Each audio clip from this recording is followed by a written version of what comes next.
My name is Heather, and today I'm going to share some graphic design tips with you that will help you improve your children's book layout.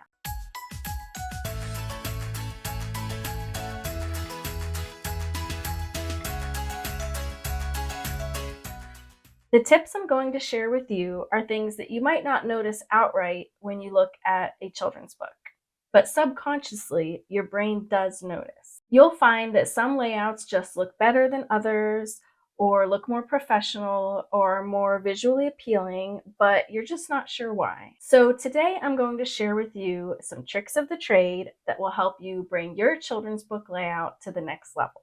I'm starting with a couple designs that I found in Canva in the template section, but obviously for your book, you'd be working with your illustrations. This was just the easiest way to have movable elements so I can show you how the changes would look. Here's the first layout, and I have some kids down here drawing, and then we have a background with grass and the sky, and then we have the text here. And the first thing that I want to talk about is the text. A lot of times I see text that goes really long, the whole width of the page, and it's just these long lines with no separation. We want to pay more attention to the design and the layout of the text. First of all, we definitely need margins, not only because of the margins that we need for bleed and safe zone, but also we just need some breathing room, some white space that will give us a little bit of visual room around it and kind of make the text kind of stand out better within the design. The other thing is that we have these spaces between all of the lines, and we just need to pay a little more attention to our line spacing. I'm in Canva right now, and if we go up here to the spacing, then we can change the line spacing. And it'll be different depending on which layout program you're using. So check out my videos for how to do layouts in the different programs that you can use. So now that we have that done, it's still not ideal because it's just one long paragraph and there's no breaking up of the text, no separation. And we want things to be visually broken up so that it's easier on the eye. You don't want to read long lines of text. You want to see shorter groups of text. First of all, we can separate it at this sentence, so that helps. And then the next thing is that it really helps to break it up where you would naturally break it up when you're talking. This says, all day long, the kids made up stories and drew pictures. We could do, all day long, the kids made up stories and drew pictures. So this is a good separation right here.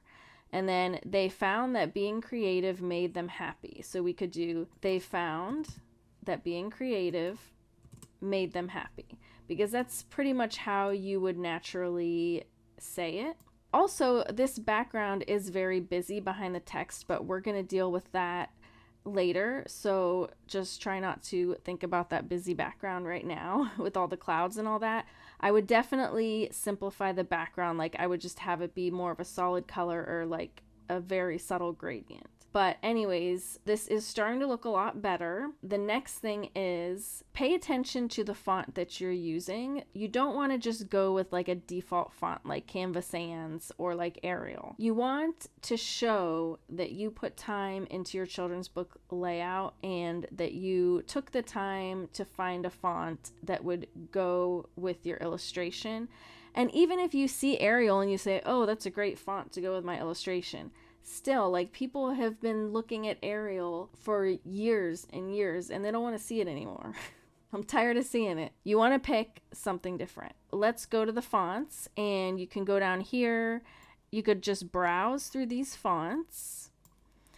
You can just click on them and, try to find one that you like. Another thing is, of course, you can type up here. So if you want like a handwriting font, you could do that and find one of these fonts and try to pick a font that's easy to read. So the thing with the children's books is that you're going to have these long lines of text. So there might be a font that looks really nice as a title, like this font, but for long lines of text, that's way too much work for your eyeballs to do. that's why you want to pick something nice and simple. This would be a cute font. You can also type up here, children's book, and you can try that as well. So we have these options here, and those are cute fonts also. So we'll use this font. The next thing is that if you look at it, the text is so skinny and takes up only this little part. So what I would do is make the text quite a bit bigger to fill in the empty space. But first, let's do some work with the actual illustration itself, and then we can work more on the text when we see how much white space we have. So for the illustration, one thing that I just always like to go with is closer is better. In my opinion, the least amount of information that you can use to get your point across, the better. Simpler is better. You don't need all these trees, all these mountains, and you don't need them to be this little so that you see every part of them. Really, we could grab this entire illustration and zoom in. I'm always like, if you can zoom in, just do it. I feel like it just makes everything stand out visually so much more. Like, we want the emphasis to be on the kids, not on the whole background, all the trees, all the mountains. We want it to be on the kids drawing. So if we zoom in like this, like even if we're cutting off his legs, it's not that big of a deal. We could go like this, and now there's so much more emphasis on these kids drawing, and you can like see what's going on here so much better.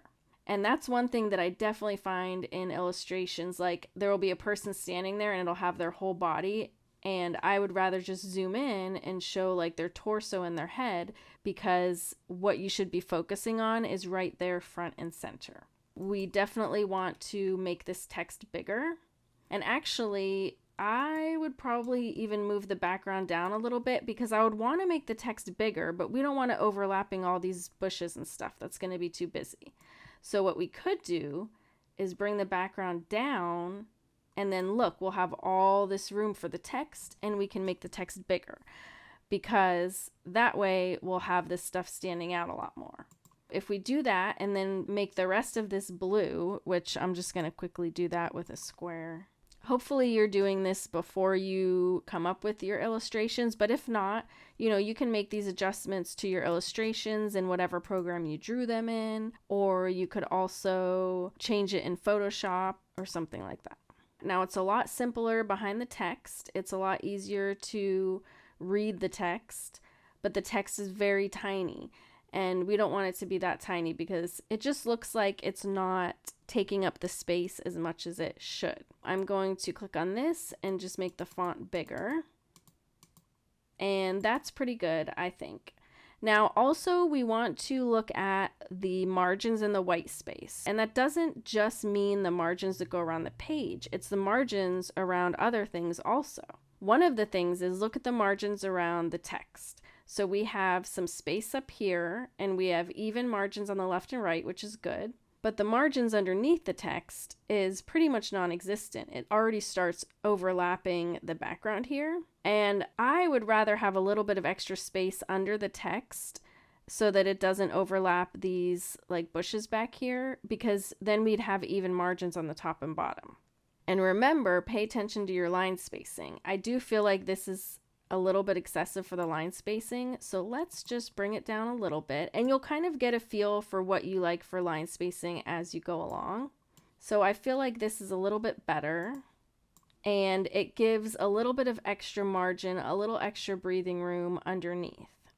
So I think that looks pretty good, and it looks a lot better than before because it just has the emphasis on the kids, and it has a hand-picked font that goes with the illustration style. The text really stands out, and I feel like it gets the idea across a lot better.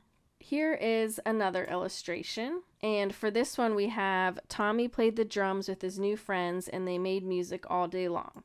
And we have the three friends down here. So what's wrong with this design? We have a whole bunch of white space underneath and on top, It's very unbalanced because we have a lot of the illustration down here, and then we have a huge amount of white space and then a little bit less white space up here. And of course, all the same things with the text. We don't want it to span the whole width of the page. We want it to be broken up. So we can go ahead and do that change right now. And we want to break it up based on how you would read it. So Tommy played the drums with his new friends, and they made music all day long. So I think that's how I would do it. Let's go pick a font.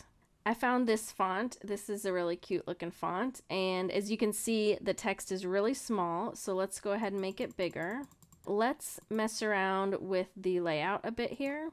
So the thing is, it's about Tommy, and he is this tiny little part of the entire page. So personally, I would like Tommy to be a lot bigger. But how do we make all three of them bigger and fit them in here? We could really only make them like this big.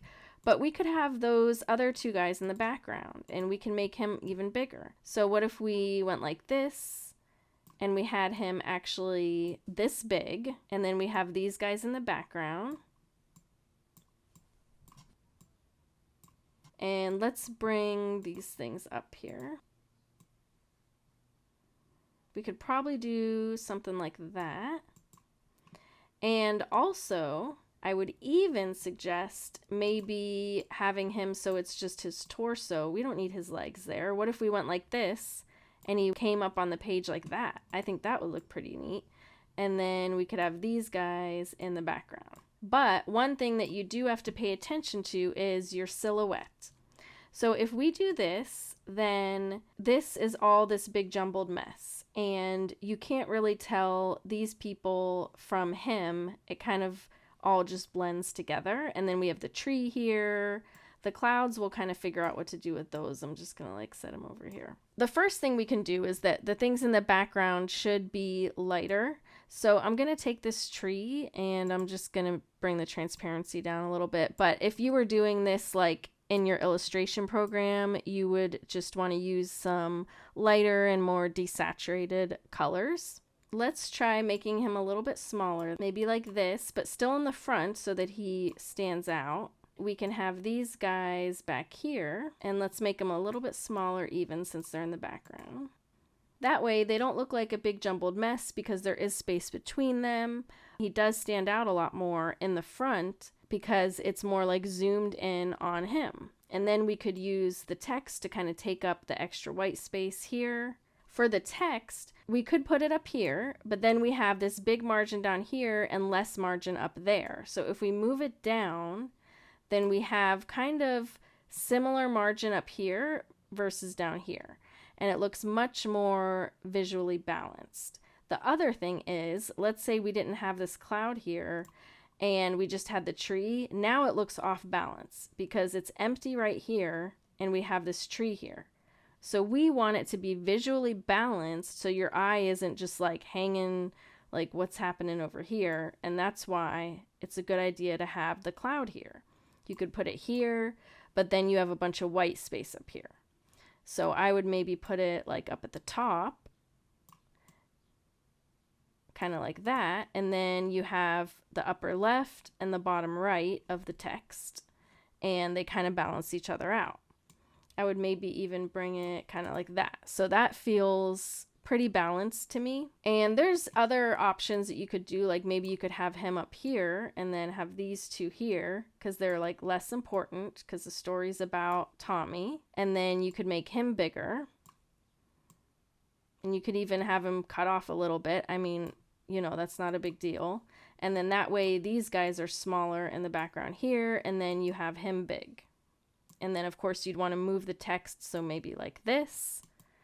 But then after you do that, you still remember you want to look at your margins. So if you look at how it's very close to the tree right here, but then it's very far away from the cloud. We have a bunch of white space here, but not right here. So I would actually move it kind of like that. And then this way, see how the text is perfectly positioned within your sky or your white space between all of the other elements like the tree and the cloud and the boy. So this, I think, would be a good layout too. I do see a big empty space right here, so I'd put something there, like maybe a plant or a flower, just so that it doesn't look so empty. But yeah, I think that would be a good idea as well. With your bleed, you don't want to have him like right up to the edge, because then it's just going to cut a little bit of him off and it's going to look like a mistake. So you either want to cut a lot off like that, or just don't cut any off and have him inside. So it's just very important that all of these things are intentional, that you don't just kind of do things just a little bit, almost like that, because then it's going to look like a mistake. That's why I would probably pull him in maybe like to there. That is it for my graphic design tips for your children's book. I hope this was helpful. If you have any questions, let me know in the comments. Also, if you have any of your tips, let me know in the comments as well. And as always, you can email me at heather@heathercash.com. If you liked this video, please give it a thumbs up and subscribe so I know to make more videos like this. Thanks so much for watching. Bye.